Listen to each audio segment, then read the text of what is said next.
If you have ever wondered what am I doing with my money, then this video is for you. I'm going to walk you through the 7-step blueprint I wish I had when I started investing and saving, because following these steps is going to put you ahead of 90% of people. Hey, my name is Cade, and on this channel I share my learnings and experiences to help you become a better investor and get better with your money. Today I'm going to talk about the 7-step blueprint that I've used to create a savings plan for my wife and I, discuss the budgeting softwares, tips and tricks, and how we've created our spending plan, and then also the steps in here that have helped me build a 6-figure investment portfolio. If you're a finance veteran, you likely recognize some of these steps as they're from the Money Guy show, and they have what's called a financial order of operations. I have moved the steps around a little bit based on the route that I went through them and what I have found works best. I also have some pro tips that I've added in there that not many people talk about. So that said, we're going to go ahead and get into the first step. First, before we talk investing or paying down debt, we need to make sure that we can cover our deductibles. If your car breaks down or you end up in the ER, you don't want to have to take on credit card debt to make those payments. So making sure that your deductible is covered is a key step to making sure that all the rest of these go smooth. For example, my deductible is $2,000 for my health plan, so I need to make sure that I have $2,000 ready to go in case I have a health scare tomorrow, next week, whenever it might be. I don't need to go pull up my credit card to pay for that health bill when it comes in. So make sure you have your deductibles covered, make sure you know what they are, and have that cash ready to go on hand. Step number 2 is tracking your spending, and it might sound cliche, but what you don't track cannot be improved. And so tracking your spending is going to be critical for the success of the steps that follow this one. There's many ways you can do this. Pen and paper, if you're crazy, an Excel sheet, or maybe a Google sheet as well. That's a very popular option. Or if you want to use an app, there's a couple that I've used and recommend. The first, if you like to manually track your spending, is EveryDollar. I use this app for years. Tracking it manually really helped me, as it makes you think a lot more about what you're spending when you know you have to go and enter it into the app right after you spend the money. Once I got married, though, this changed a little bit, and my wife and I started using Monarch Money.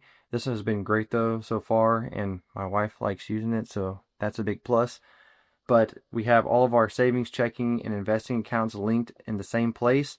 So you can see your spending, you can see your investment growth, you can see your income, everything in one simple app for both of us to look at. And so we can categorize specific spending based on the rules that we set in the app. There's a link down below if you want to check it out. They have a cool deal going on right now. I think it's 50% off your first year. No pressure, but that is down there if you want to take a look at it. It's been one of my favorite apps so far that we've used. So that kind of wraps up step number 2. Track your spending so you are set up for success and the ones to come.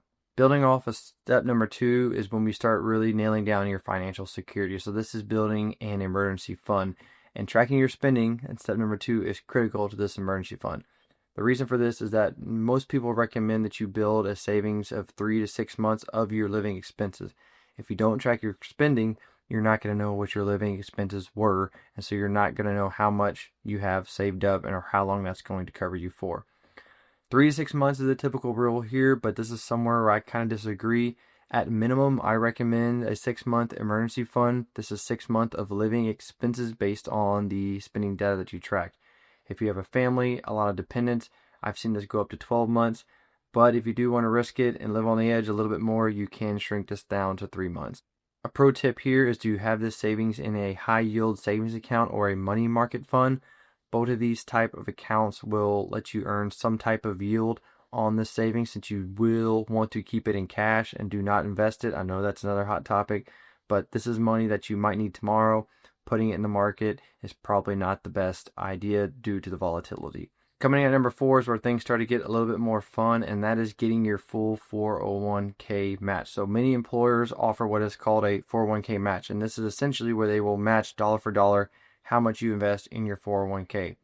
For example, if you're making 100k and the company offers a 5% match, when you contribute $5,000 to your 401k, they will contribute another $5,000 to your 401k. So you basically just got $5,000 of free money.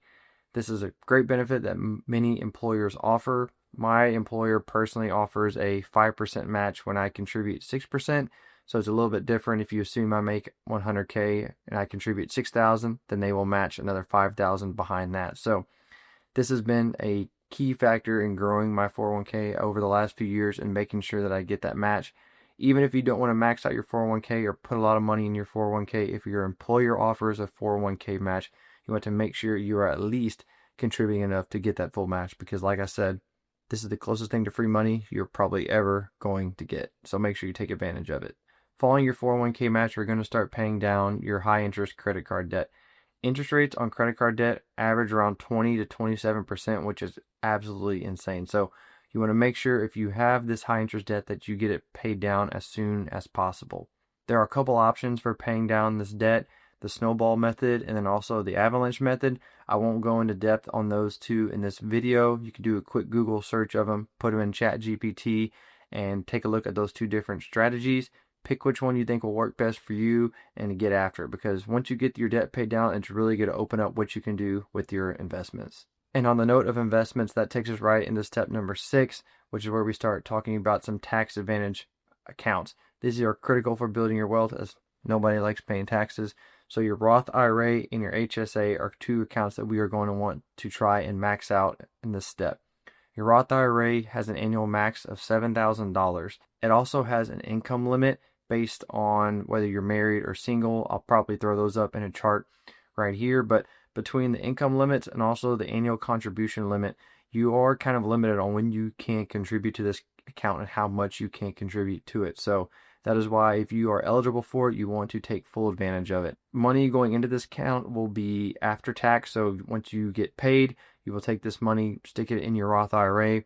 It will grow tax-free, and you can take those gains out tax-free during your retirement. So Roth IRA is a great tax advantage account. While your Roth IRA is great, your HSA or health savings account is even more tax advantage. Money going into an HSA is tax-free. The growth is tax-free, and then the gains are tax-free for any qualified health expenses. So this also has a yearly limit of $4,300 for the individual or $8,550 for a family. So same kind of thing here. There's a limited amount that you can contribute to this every year, but you want to make sure you're taking advantage of it. A pro tip for this account is to pay for your expenses out of pocket and save your receipts. What this lets you do is pull that money out that you contributed after it has had the chance to compound and grow years down the line. So for example, how this would work is, let's say I have a health expense of $1,000 today. What I will go do is pay that now out of pocket using cash, straight out of my debit account, however that might be. What I will then do is get the receipt for it, as well as the screenshot of the credit card statement. I will upload those to my HSA tracking sheet, which I have linked down below. Later on, that $1,000 is going to, instead of paying for it now out of my HSA, it's going to grow and compound since I haven't invested, and I will have the chance to still pull that $1,000 out down the line tax-free because I saved my receipts. So that's a pro tip. While your HSA is technically a savings account, if you use it as a tax advantage investing account, there's a huge potential for this to grow over the years, and you can still get your money out tax-free. Step 7 is a little bit different and really is where things start getting more flexible, because after the first 6 steps, things really start to change on a case-by-case basis. Maybe you're saving to put a kid through college. Maybe you're about to buy a house. Maybe you're trying to fund a business on the side, etc., etc., etc. If you nail steps 1 through 6, though, that's the main thing, and it's going to set you up better than 90% of people financially. Those steps, like I said, have been the secret for us kind of nailing down our savings plan, getting a hold of how we spend our money, and really the reason for our investing accounts taking off over the last few years. So those steps are key. Nail the first 6. Number 7, you can really start flexing here on what you think is best for you. So pick your starting point today, even if it's just tracking your spending, and don't forget about the resources linked down below. Thank you guys for watching. Hit the subscribe button if you enjoyed this. More videos coming your way, and I'll see you in the next one.